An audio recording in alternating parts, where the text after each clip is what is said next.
आज की ये जो कक्षा संस्कृत वर्ग एक प्रथम वर्ग की जो शिक्षक अभ्यर्थियों की जो कक्षा है, इस कक्षा में आप सभी का हार्दिक स्वागत है। आज की इस कक्षा में हम 7वीं इकाई का अध्ययन करने जा रहे हैं। 7वीं इकाई जो कि समास के विषय में है और इसमें हम 7वीं इकाई का अध्ययन करेंगे। आप सभी संस्कृत प्रेमियों का हृदय से हम स्वागत करते हैं। आइए आज की इस कक्षा में प्रारंभ करते हैं 7वीं इकाई का अध्ययन, समास का अध्ययन।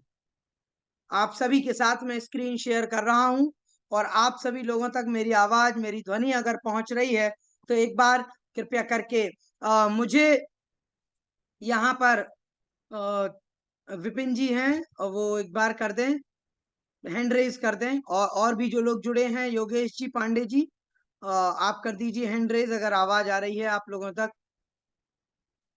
आज की जो कक्षा है हमारी 7वीं इकाई की जो कक्षा है, आज हम समास के विषय में पढ़ने जा रहे हैं।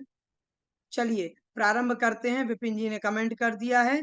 देखिएगा, समास कहते किसे हैं, समास है क्या और समास को कैसे समझें। समास का विषय बड़ा जटिल है। समास का पूरा प्रकरण ही अगर हम पढ़ेंगे, कहने का तात्पर्य है कि यदि हम लघु सिद्धांत कौमुदी से या सिद्धांत कौमुदी से अध्ययन कर रहे हैं समास का, तो काफी समय लग सकता है। परंतु यहाँ पर एक नोट्स हम यहाँ पर लेकर के आए हैं और ये नोट्स वास्तविक रूप में आपको बहुत सरल और सटीक अध्ययन कराएंगे जो परीक्षा की दृष्टि से आवश्यक है। हम वो चीजें नहीं लेना चाहते जो परीक्षा में न पूछी जाए, न उनका कोई प्रयोजन हो, और क्योंकि हमें परीक्षा की दृष्टि से अध्ययन करना है। आइए देख लेते हैं समास क्या कहलाता है। तो देखिएगा, समसनम समासः, अनेक पदानाम एक पदी भवनम समासः। अनेक पदों को जब एक पद में समाहित कर दिया जाता है उसको कहते हैं समास। संक्षिप्तीकरणम समासः, अनेकों, ये मैं परिभाषाएं बता रहा हूं आप लोगों के सामने, ये सारी परिभाषाएं हैं कि संक्षिप्त कर देना ये भी समास का कार्य है। समसनम समासः, संक्षिप्त रूप से उसको कह देना, इसका नाम समास है। इस प्रकार से ये सारी परिभाषाएं मिलती हैं समास के विषय में। अब आइए देखते हैं कि समास कितने प्रकार के हैं और उनके भेद कौन कौन से हैं। तो सबसे पहले यहाँ पर चार्ट आप स्क्रीन पर देख पा रहे होंगे। समास मुख्य रूप से 4 प्रकार के हैं। वैसे लघु सिद्धांत कौमुदी में 5 प्रकार के समास बताए गए हैं, परंतु यहाँ पर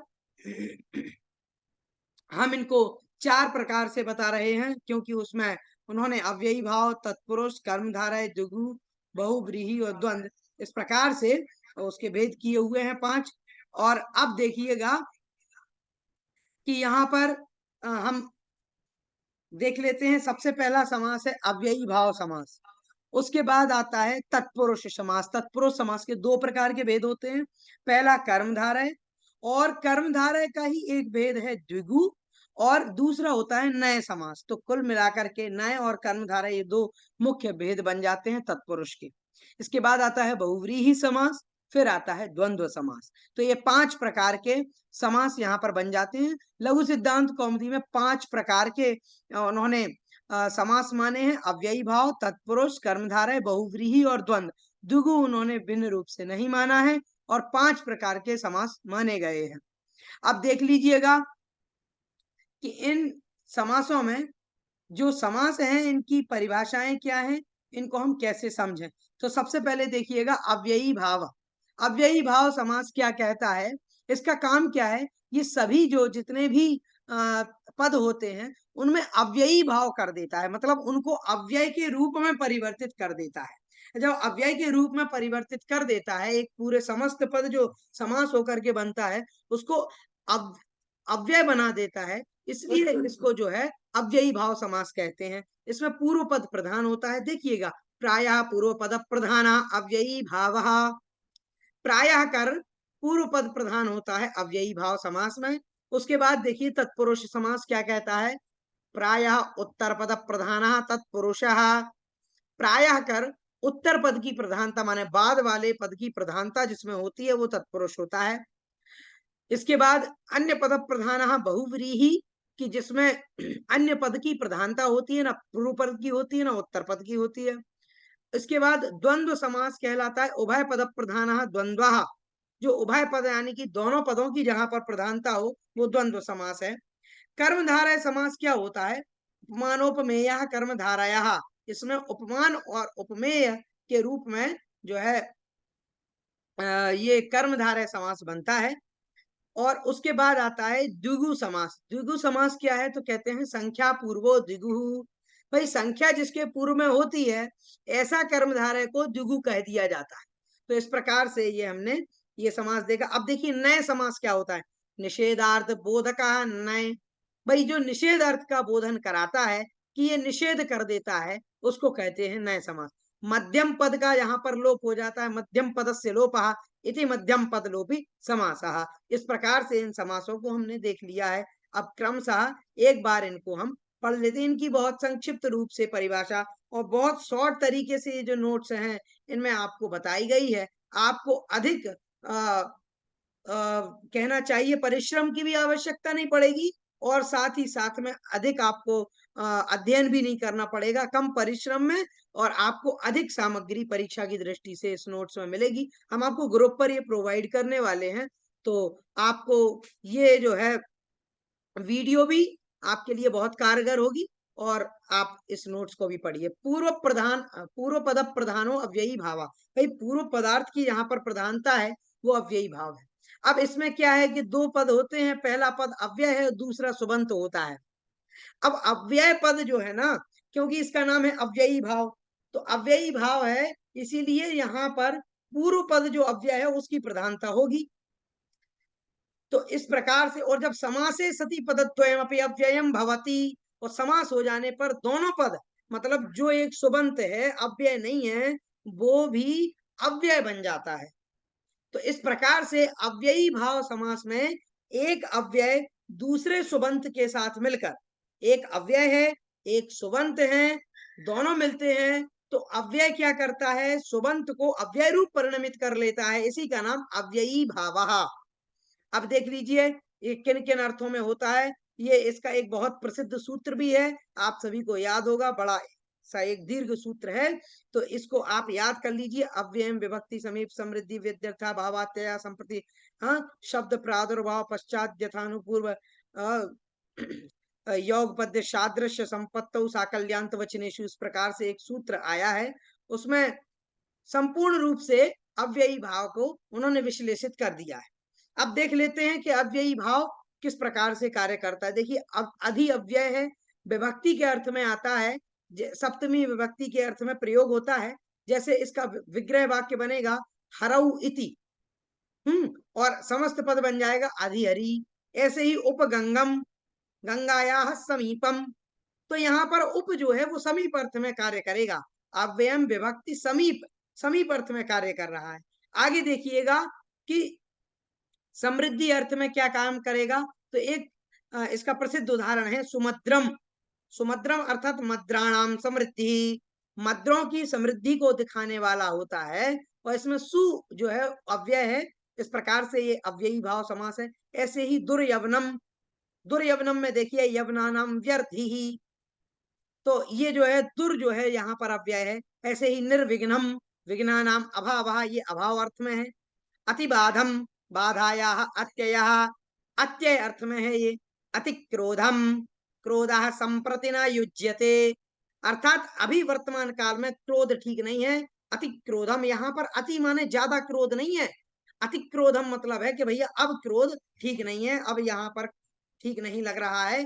असंप्रति अर्थ है ये, आधिक्य अर्थ नहीं है, समझिएगा। अब प्रश्न आ जाए अति क्रोधम इत्यत्र अति, अति इत्यस्य को अर्थः, या कस्मिन् अर्थे अति प्रत्यय अव्ययः, तो आप सीधा स्पष्ट रूप से वहां पर लिख दीजिए अति इत्यस्य प्रयोगः अत्र असंप्रति अर्थे अस्ति, ये आप प्रयोग कर सकते हैं।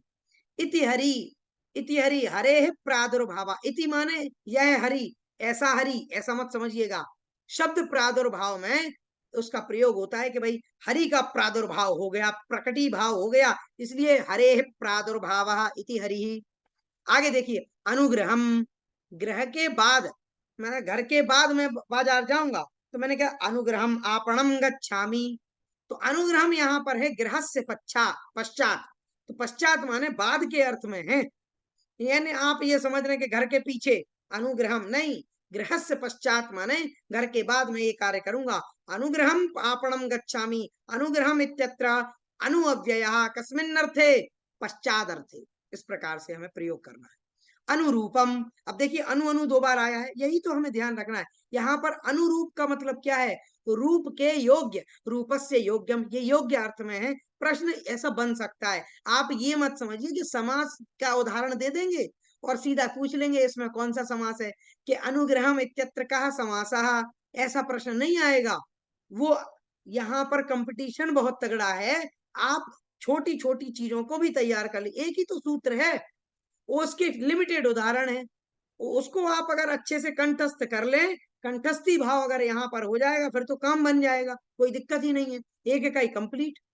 आगे देखिए, विप्सा अर्थ में है ग्रहम ग्रहम प्रति प्रतिग्रहम, हाँ, अनतिवृत्ति अर्थ में है ज्ञानम अनतिक्रम्य, यथा ज्ञानम की ज्ञान का अतिक्रमण नहीं हो रहा है, इसलिए यथा ज्ञानम।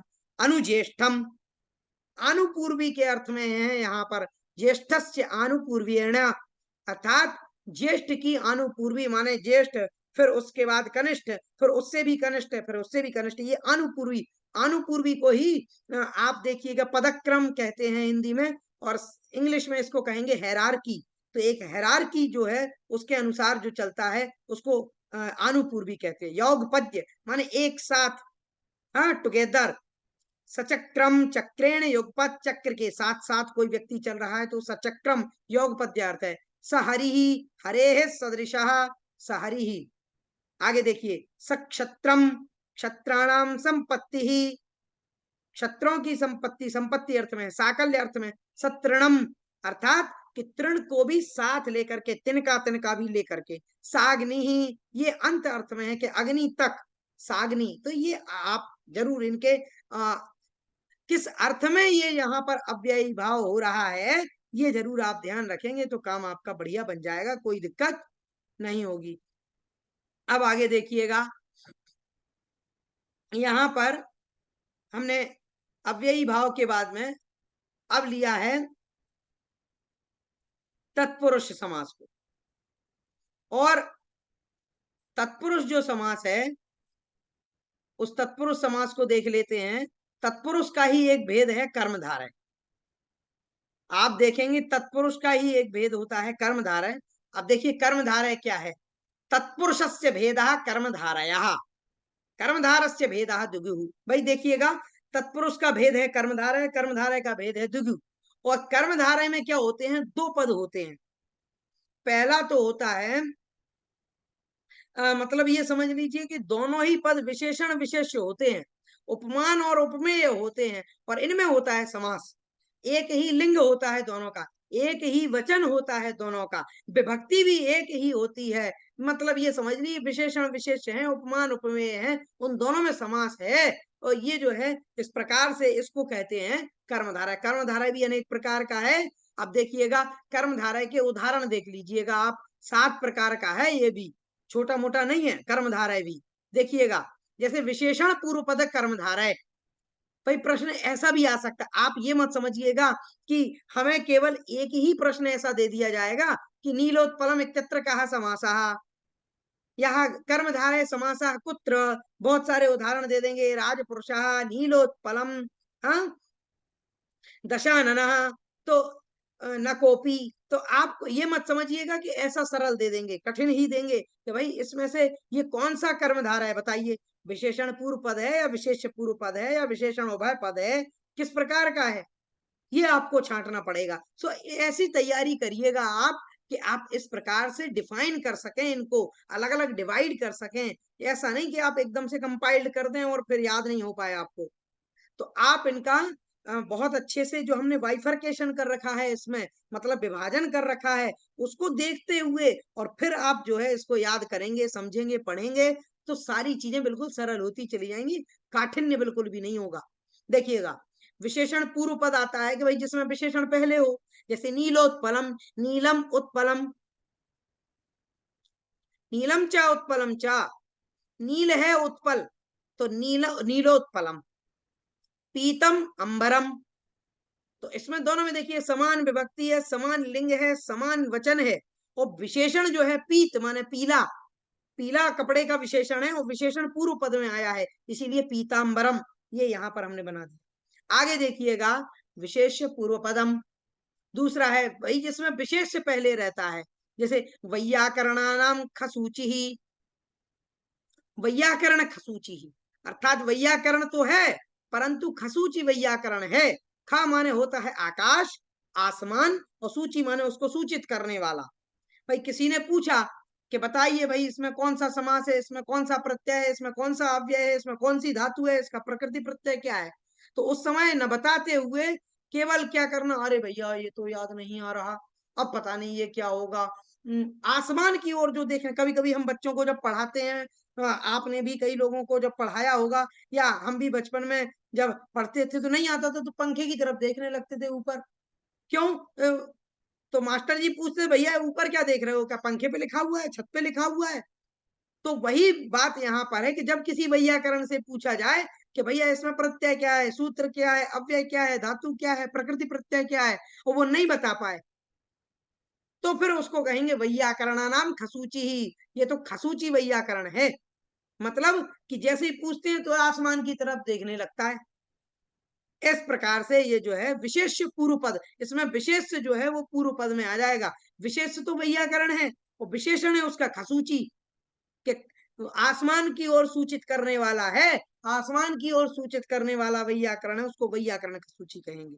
अब देखिए कि विशेषण उभय पदम, भाई दोनों में ही विशेषण हो जाए, मतलब पूर्व पद भी उत्तर पद भी उभयत्र यदि विशेषण का ही प्रयोग हो, ऐसा कर्मधारय होता है, उसको कहते हैं विशेषण उभय पदम। कैसे?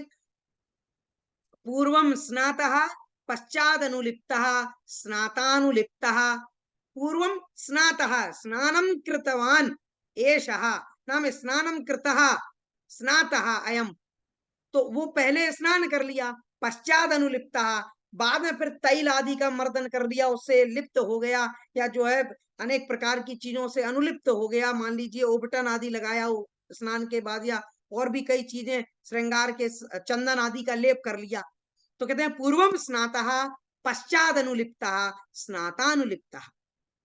तो इसमें स्नात भी क्या है उसका, स्नात भी विशेषण है और अनुलिप्त भी विशेषण है। भाई जलेन स्नातः अनंतरम चंदनेन अनुलिप्तः, तो यहाँ पर दोनों ही विशेषण हो गए, और दोनों विशेषण होने के कारण से वो कहते हैं कि यहाँ पर विशेषण उभय पद कर्मधारय समास हो। फिर कहते हैं उपमान पूर्व पदम, भाई उपमान जिसमें पूर्व में आ जाए, उपमान पहले आ जाए, उपमान और उपमेय आप जानते ही होंगे, मैं बताऊंगा तो ये तो आपकी ही जो है तौहीन हो जाएगी। कहने का तात्पर्य है कि आप सभी जानते होंगे कि उपमान क्या होता है। भाई कहना चाहिए कि जिससे उपमा की जाती है, जिससे उपमा की जाती है वो है उपमेय, सॉरी, जिससे उपमा की जाती है वो होता है उपमान, और जिसकी उपमा की जाती है वो होता है उपमेय। जो उपमा के योग्य है, मान लीजिए मुख की उपमा कर रहे हैं नायिका के कि वो चंद्रमुखी है, तो चंद्रमा के समान उसका मुख हो गया, तो यहाँ पर चंद्रमा उपमान है और मुख जो है वो उपमेय है। यहाँ पर कहते हैं उपमान पूर्व पदम, अर्थात कि उपमान पूर्व में आ जाए, मतलब जिससे उपमा कर रहे हैं वो पहले आ जाए। जैसे घन श्यामः, घन इव श्यामः, भाई घन माने बादलों की तरह काला काला कोई व्यक्ति आ गया, हमने कहा भैया ये तो घनश्याम जी आए हैं। घनश्याम जी का मतलब भैया ये तो बादलों की तरह काले हैं, जैसे काले बादल होते हैं, तो घन इव श्यामः इति घन श्यामा, यहाँ पर उपमान पूर्व में प्रयोग किया है, इसलिए उपमान पूर्व। कर्पूर इव गौरः, हाँ, कर्पूर गौरः, अर्थात कर्पूर जैसे कपूर होता है सफेद सफेद एकदम गोरा सफेद, तो वैसे ही भक्त गोरा जो है वो उसको कहेंगे कर्पूर गौरः, कपूर की तरह गोरा है। आगे देखिएगा, पांचवा जो है कर्मधारय आता है उपमानोत्तर पदम, कि उपमान जो है पूर्व में नहीं आएगा, उपमान आएगा उत्तर में। कैसे? देखिएगा, पुरुष व्याघ्र, अब कोई व्यक्ति जो है शेर की तरह जो है बहादुर है, व्याघ्र चीते की तरह फुर्तीला है, तो हमने कहा पुरुष व्याघ्रः, एषः पुरुष व्याघ्रः, अर्थात ये पुरुष जो है वो व्याघ्र की तरह है, चीते की तरह है। हाँ, तो इस प्रकार से अगर कहा जाए पुरुष व्याघ्रः, पुरुषः व्याघ्र इव, व्याघ्र की तरह ये पुरुष है, मतलब व्याघ्र की तरह ये फुर्तीला है। तो इस प्रकार से कर इव किसलयः, किसलय की तरह कोमल जो है आपके हाथ हैं। तो यहाँ पर किसलय उपमान है, उसका बाद में प्रयोग किया है, इसीलिए इसको यहाँ पर प्रयोग किया है। छठवां देख लीजिए, संभावना पूर्व पदम। भाई जहां पर संभावना पूर्व पद में आ जाए, जो संभावना है वो जो है वो यहाँ पर कैसे हो, पूर्व में प्रयोग कर दी जाए, उसको कहते हैं संभावना पूर्व पद कर्मधारय समास। जैसे गुण एवं बुद्धि ही, गुण बुद्धि ही, कि गुण इव बुद्धि ही, अर्थात इसकी जो बुद्धि है वो गुण की तरह है, गुणों गुण में इसकी बुद्धि लगी रहती है, तो इस प्रकार से गुण बुद्धि इसको कहेंगे। आलोक शब्द, अर्थात प्रकाश की भांति इसके शब्द हैं, प्रकाशित करने वाले हैं। तो ऐसी संभावना जहां पर कर दी जाती है, ऐसी संभावना में तब ये समास होता है। आगे कहते हैं अवधारण पूर्व पदम। अवधारण पूर्व पद होता है जैसे विद्या एव धनम, यहाँ पर क्या कर दिया, अवधारणा जो है उसको हमने पूर्व पद में ले लिया कि किसकी अवधारणा हो रही है, विद्या की हो रही है, धन से। तो यहाँ पर विद्या एव धनम, ये विद्या धनम। क्षमा एव शस्त्रम, क्षमा ही हमारा क्या है, शस्त्र है। हाँ, शांति खड़गः करे यस्य किम करिष्यति दुर्जनः। तो इस प्रकार से क्षमा ही जिसका शस्त्र है, दुर्जन उसका क्या कर सकते हैं। तो ये क्षमा शस्त्रम, ये जो है अवधारण पूर्व पद समास कर्मधारय समास माना जाता है। अब तत्पुरुष के अन्य भेदों को देख लीजिएगा। देखो यहाँ पर उत्तर पद की प्रधानता होती है, और ये जो है ये द्वितीया से सप्तमी तक पर्यंत होते हैं। अब देखिएगा द्वितीया, तृतीया, चतुर्थी, पंचमी, षष्ठी और सप्तमी सारे तत्पुरुषों को देखेंगे। और प्रथमा में क्या होता है, अब आप पूछेंगे भाई प्रथमा में तो कर्मधारय हो ही रहा है ना, क्योंकि उसमें एक जैसी विभक्तियां हैं। अब आगे देख लेते हैं, तो देखिएगा अपन आगे कहते हैं, देखिएगा द्वितीया से आरंभ हो रहा है। देखिएगा द्वितीया तत्पुरुषः, द्वितीया तत्पुरुष की कहते हैं, द्वितीया तत्पुरुष कब होता है, तो सीधा सीधा आप सरल तरीके से समझिएगा। श्रुतः, अतीतः, पतितः, गतः, अत्यस्तः, प्राप्तः और आपन्नः, इन सब के साथ में जो द्वितीयांत पद की, द्वितीयांत पद जो है वो क्या होता है, वो अगर समस्त हो जाए, ऐसा कोई पद जो द्वितीय विभक्ति से सहित हो और उसके साथ में श्रुत, अतीत, पतित, गत, अत्यस्त, प्राप्त और आपन्न आदि जो है शब्द आ जावे, तो आप समझ लीजिए वहां पर द्वितीय तत्पुरुष है। बिना आंख बंद करे, आप बिना सोचे समझे क्या करें, सीधा सीधा स्पष्ट रूप से द्वितीय तत्पुरुष का प्रयोग कर दीजिएगा।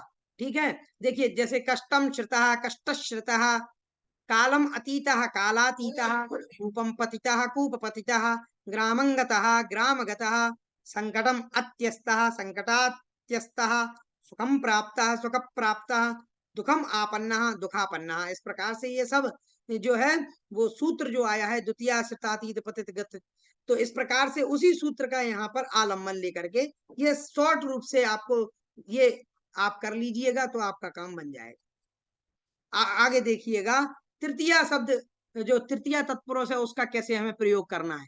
तो तृतीयांत शब्द जो है, अगर तृतीयांत शब्द कैसे आ जाए, अर्थकृत गुणवचनेना, अर्थ शब्देना। भाई जो कैसा हो, अर्थ शब्द के साथ हो, और हीन, छिन्न, भिन्न, रहित, शून्य, युक्त, रचित, कृत, दग्ध, हृत, विद, दंष्ट्र, आवृत, प्रणीत, आच्छन्न, सदृश, सम, पूरब, कलह, मिश्रित, सहित आदि, इन सभी के साथ में अगर तृतीयांत पूर्व पद अगर समस्त हो रहा है, तो वो कहते हैं कि यहाँ पर जो है तृतीया तत्पुरुष समास को आपको समझना चाहिए, यहाँ पर उत्तर पद की प्रधानता होगी। ठीक है, जैसे देखिए शंकुला खंडा, तो यहाँ पर क्या है, यहाँ पर देखिएगा शंकुला खंडा अर्थात शंकुलया खंडा इति शंकुला खंडा। तो यहाँ पर कौन सा है? तृतीया तत्पुरुष समास है। धनेन हीनः इति धनहीनः, जो धन से हीन है।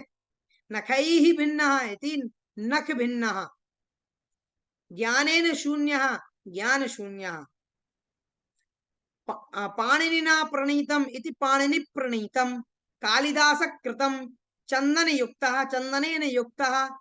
इस प्रकार से ये बहुत सारे जो हमने यहाँ पर आपको उदाहरण बताए हैं, ये उदाहरण आप एक बार देख लेंगे तो इन्हीं में से प्रश्न आने वाले हैं, क्योंकि ये प्रसिद्ध उदाहरण है। अन्य देखिएगा, अब आप कहेंगे कि इनकी बजाय और दूसरे उदाहरण क्यों नहीं ले सकते? मैं आपको स्पष्ट रूप से कह देना चाहता हूं कि जितनी भी परीक्षाएं हुई हैं, एग्जामिनर खुद परेशान है समास के कारण से। क्यों परेशान? मैं आपको स्पष्ट रूप से बता दूं, क्योंकि यहाँ पर कौमुदी आदि में जितने उदाहरण, जैसे मान लीजिए ये तृतीया में उदाहरण दिया गया है, तो उसको तृतीया के अर्थ में ही स्वीकार करना पड़ेगा। परंतु अन्य ग्रंथ में, जिस किसी भी ग्रंथ में, जब मान लीजिए मेघदूतम से कोई उन्होंने शब्द ले लिया और कहा कि इसमें समास बताइए, तो क्या है कि उसकी अनेकों टीकाएं हैं, और अनेकों टीकाएं होने के कारण से उसमें अलग अलग रूप से सबने समास बता दिए। अब एक ही में बहुब्रीहि हो रहा है, उसी में जो है तत्पुरुष भी हो रहा है। अब वो क्या करेंगे? तो वो कंफ्यूज हो जाते हैं, और जब वो कंफ्यूज हो जाते हैं तो फिर उससे क्या है कि विश्वसनीयता खत्म हो जाती है पेपर की, एग्जाम की। इसीलिए वो सोचते हैं कि भैया समास में उदाहरण जितने भी देना है कौमुदी आदि से दे दो। तो आप इन जो उदाहरण है कौमुदी के, जो है लघु सिद्धांत कौमुदी के, उनको रट लेंगे, आपका काम बन जाएगा। फालतू की चीजें आपको पढ़ना नहीं, 50 उदाहरण रटने नहीं, कोई जरूरत नहीं है। अब देखिए, अग्निनाद दग्धम, अग्निदग्धम, शरेण विद्या, शर विद्या, सब में तृतीय विभक्ति का प्रयोग है। तो ये जो है, इन सारे ये कीवर्ड समझ लीजिए, ये सब कीवर्ड है। जैसे अर्थ, कृत, जैसे मान लीजिए कृतः, हाँ, अर्थः, हीनः, छिन्नः, भीनः, भिन्नः, रहितः, शून्यः, युक्तः, रचितः, हाँ, दग्धः, हृतः, विद्या, दंष्ट्रः, ये इस प्रकार के अगर प्रयोग हो रहे हैं, ये सब कीवर्ड हैं। समझ लो, आंखें बंद करके लगा देना आपको खटाखट कि ये तृतीय तत्पुरुष है। ज्यादा सोचने का काम ही नहीं है, समय भी बचेगा आपका। और आगे चलो, चतुर्थी तत्पुरुष देखिएगा। हाँ, तो चतुर्थी जो है वो तादर्थ में होता है, तदर्थ में इसका प्रयोग होता है। बलि, हित, सुख, रक्षित। हाँ, चतुर्थी तदर्थार्थ, बलिहित सुख रक्षित ही, इन अर्थों में बलि, हित, सुख और रक्षित आदि में जो है चतुर्थांत पद के साथ में जो समास होता है वो चतुर्थी तत्पुरुष होता है। जैसे युपाय दारू, यूप के लिए दारू माने लकड़ी, दारू वो शराब नहीं, दारू माने लकड़ी, यूप दारू। तो यूपाय दारू। द्विजाय अर्थम, द्विज के लिए कोई चीज ले जा रहे हैं तो द्विजाय अर्थम। काकाय बलि, काक माने कौए के लिए बलि, बलि अर्थात हमारे यहाँ पर जो है मध्य प्रदेश में वो ऐसी परंपरा है, पूरे भारत में ही है, भोजन के पहले कुछ जो है पितरों के लिए या इस प्रकार से जो है थोड़ा सा भोजन छोड़ दिया जाता है कौए आदि के लिए, उसको बलि कहते हैं। बलि माने वो मार काट वाली बलि मत समझिएगा। गो रक्षितम, गोभ्या रक्षितम, गायों के लिए हमने रक्षित किया है, बचा करके कोई चीज रखी है उसको हमने कह दिया गो रक्षितम। राष्ट्राय हितम, राष्ट्र के हित के लिए तो राष्ट्र हितम। पितृ सुखम, पिता के सुख के लिए कोई कार्य कर रहे हैं तो पितृ सुखम। अब देखिए पंचमी तत्पुरुष, पंचमी भये न, भाई जहां आपको भय लगे, डर लगे, कंपायमान हो जाए, समझ लीजिए वहां पर तत्पुरुष समास है। हाँ, और आगे भी होता है अनेक अर्थों में, जैसे यहाँ पर आगत में, पतित में, मुक्त में, अपेत में, भ्रष्ट में, निर्गत में, च्युत में, इन सब में भी प्रयोग होता है। चौरात भयम, चोर से डर है, चौर भयम। ग्रामाद आगतः, वृक्षात पतितः, वृक्ष पतितः, धर्माच्युतः, धर्मच्युतः, रोगाद मुक्तः, रोग मुक्तः, सुखा अपेतः, सुखापेतः, राज्याद भ्रष्टः, राज्य भ्रष्टः, गृहाद निर्गतः, गृह निर्गतः। इस प्रकार से ये पंचमी तत्पुरुष के उदाहरण बन जाते हैं। अब आता है षष्ठी तत्पुरुष, शेषे षष्ठी। षष्ठी शेषे सूत्र जो है वो कहता है भैया ये जो है, ये षष्ठी विभक्ति जो शेष अर्थ में होती है, ये क्या करती है? स्वस्वामी भाव को दिखाती है, कौन किसका स्वामी है। और स्वामी के अर्थ में जब कोई किसी का स्वामी बन जाए, कोई किसी का मान लीजिए संबंध स्थापित हो जाता है, तो उसको षष्ठी तत्पुरुष का प्रयोग करते हैं। तो ये स्वस्वामी भाव वाचक होता है, और ऐसे षष्ट्यंत पद के साथ में जो है, जो स्वस्वामी भाव का वाचक है उसके साथ में सुबंत पद का समास होता है, उसी को जो है इन्होंने षष्ट्यंत पद समास कहा है, इसी को षष्ठी तत्पुरुष कहा है। प्रसिद्ध उदाहरण है इसका, राज्ञः पुरुषः राजपुरुषः, राजा का पुरुष राजपुरुष, ब्राह्मणस्य पुत्रः ब्राह्मण पुत्रः, सर्वेषाम् उदयः सर्वोदयः, गंगायाः जलम गंगा जलम, गवाम शाला गौशाला, देशस्य रक्षा देश रक्षा, ये सारे तत्पुरुष होने वाले हैं। अब देखिए सप्तमी शौंडई ही एक सूत्र है, उससे जो है सप्तमी तत्पुरुष के बारे में कहते हैं कि शौंड धूर्त कितव प्रवीण संवीत पटु पंडित कुशल निपुण सिद्ध शुष्क पक्व, इन आदि सुबंत यदि हो तो उसका जो है सप्तम्यंत पद के साथ में समास हो जाता है, वो वहीं पर सप्तमी तत्पुरुष समास होता है।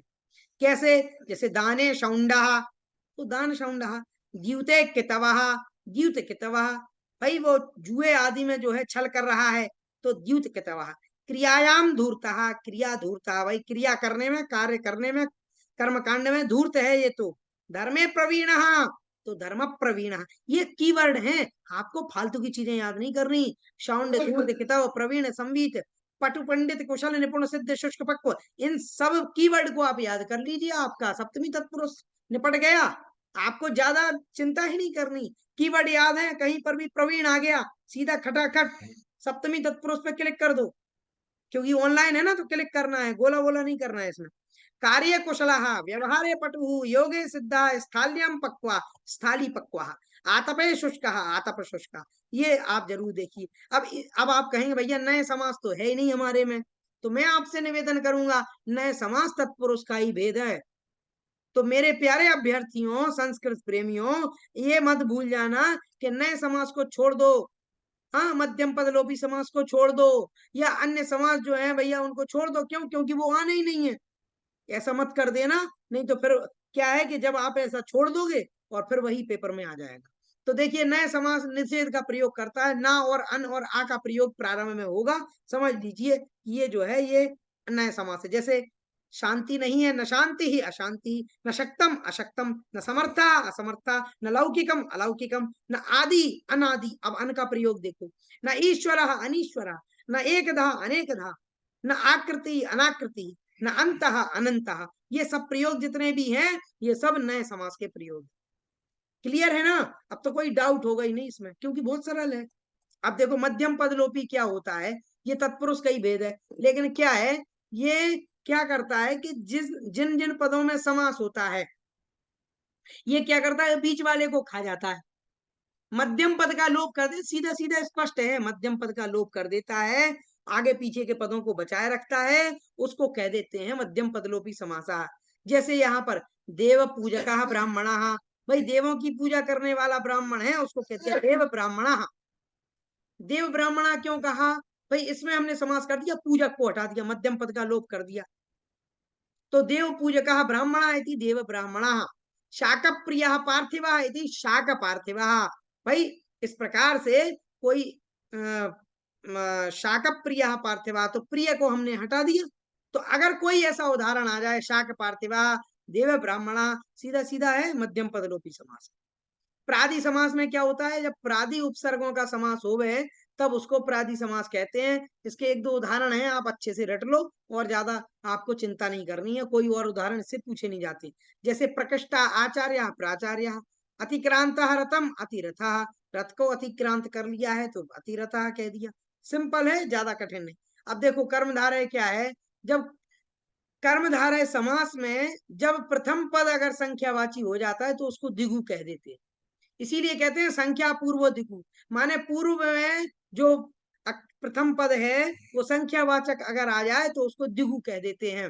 देख लीजिएगा, जैसे त्रिपात्रम त्रयाणाम पात्राणाम समाहारः, ऐसे ही षण्णाम मुखानाम समाहारः षण्मुखम, अष्टानाम पदानाम समाहारः अष्टपदम, सप्त नक्षत्रम सप्तानाम नक्षत्राणाम समाहारः, नवानाम ग्रहाणाम समाहारः नवग्रहः, शतानाम अब्दानाम समाहारः शताब्दी, चतुर्णाम युगानाम समाहारः चतुर्युगम, त्रयाणाम लोकानाम समाहारः त्रिलोकी, पंचानाम वटानाम समाहारः इति पंचवटी, त्रयाणाम भुवनानाम त्रिभुवनम, पंचानाम पात्राणाम समाहारः पंच पात्रम।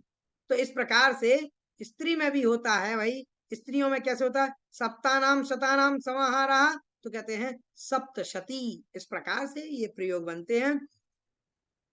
तो इस प्रकार से ये इन्होंने बताया कि संज्ञा अर्थ में हो तो यथावत ही प्रयोग होगा। जैसे हाँ, सप्तनाम ऋषिणाम समाहारः, सप्तानाम ऋषिणाम तो सप्तर्षयः। इस प्रकार से ये बनता है, ये सिद्धांत का प्रयोग है। आगे देखिएगा बहुव्रीहि समास। अब बहुव्रीहि समास क्या होता है, अन्य पद प्रधान होता है भाई, जहां पर दोनों पद की प्रधानता नहीं है, दूसरे और तीसरे किसी और पद की प्रधानता है, उसको कहते हैं पीताम्बर। तो ना पीत की प्रधानता ना अंबर की प्रधानता, जिसने पीताम्बर धारण किया उसकी प्रधानता है। हाँ, तो इस प्रकार से ये जो है ये बहुव्रीहि समास होता है। यहाँ पर अन्य पद प्रधान हो बहुव्रीहिया, बहुव्रीहि, तो इस प्रकार से बहुव्रीहि समास बनता है। जैसे चत्वारः भुजा यस्य सः चतुर्भुजः, भाई चार भुजाएं जिसकी हैं वो चतुर्भुज है। ना यहाँ पर चतुः की प्रधानता है ना भुजाओं की प्रधानता है। अब देखिएगा किसकी प्रधानता है, प्रधानता है विष्णु की। भाई विष्णु जो है उनकी प्रधानता है, क्योंकि वो चार भुजाओं वाले हैं। तपः धनम यस्य सा, तप जिसका धन है वो तपोधन। तपोधन कौन है, ना धन की प्रधानता ना तप की प्रधानता है, प्रधानता है उस व्यक्ति की, बात उसकी की जा रही है। तपोधन कौन है, जो तपस्वी है, तपस्या कर रहा है, तापसी है, वो तपोधन है। ऐसे ही दशानन, दस दश आननानि यस्य सः, 10 जिसके आनन मुख हैं वो रावण है। ऐसे ही अनेकों यहाँ पर प्रयोग किए गए हैं, मैं विशेष नहीं बता रहा हूँ। विशेष ये देखिएगा, जब कभी कभी बहुव्रीहि में प्रथमांत के साथ साथ षष्ट्यंत और सप्तम्यंत का भी प्रयोग हो जाता है। जैसे चंद्रः मौलौ यस्य सः, चंद्र जिसकी मौली में है, मौली माने मुकुट में, तो उसको चंद्रमौली माने कौन, तो चंद्रमौली कौन है, चंद्रमौली है शंकरः। कंठे कालः यस्य सः, जिसका कंठ में काल बैठा हुआ है तो वो कंठ कालः। चक्रम पाणौ यस्य सः, जिसकी पानी में चक्र है वो चक्र पाणी। आगे देखिएगा बहुव्रीहि समास में यदि यत् सर्वनाम का प्रयोग भी जो है सभी विभक्तियों में हो जाता है। जैसे प्राप्तम युदकम यम सहा, हाँ, कि जो उदक को प्राप्त हो गया, जिसने जल को प्राप्त कर लिया वो प्राप्तोदका। भाई जल दे रहे थे, अब जिसको मिल चुका है उसको कहेंगे प्राप्तोदका, भाई इसको जल मिल गया है। ऐसे ही जितानी इंद्रियाणी येन सह जितेंद्रिया। ऐसे ही ये सारे उदाहरण आप अच्छे से कर लीजिएगा। ये सारे उदाहरण आपके कौमुदी ग्रंथों से लिए हुए हैं बहुव्रीहि विशेष के। जैसे मान लीजिए तृतीयांत पद है, सह के योग में भी बहुव्रीहि होगा।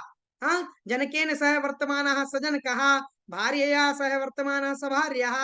हाँ, प्रायः में भी हो जाएगा, कभी कभी उपसर्ग में भी हो जाएगा। जैसे प्रायः उपसर्ग में भी होगा। कैसे, जैसे निर्गताः जनाः यस्मात् तत् निर्जनम वनम, जहां से लोग निकल गए वो निर्जन हो जाएगा। द्वंद्व समास क्या होता है, 2 मिनट में इसको मैं बताऊंगा, समय बहुत कम है। समुच्चय के अर्थ में द्वंद्व समास होता है, अनवाचय के में होता है, इतरेतर में और समाहार में होता है। उदाहरण देखिए, ईश्वरम गुरुम चा, तो यहाँ पर ये समुच्चय हो गया। जैसे अनवाचय, एक काम के बाद दूसरा करना है, भिक्षा मटगाम आना है, भिक्षा करो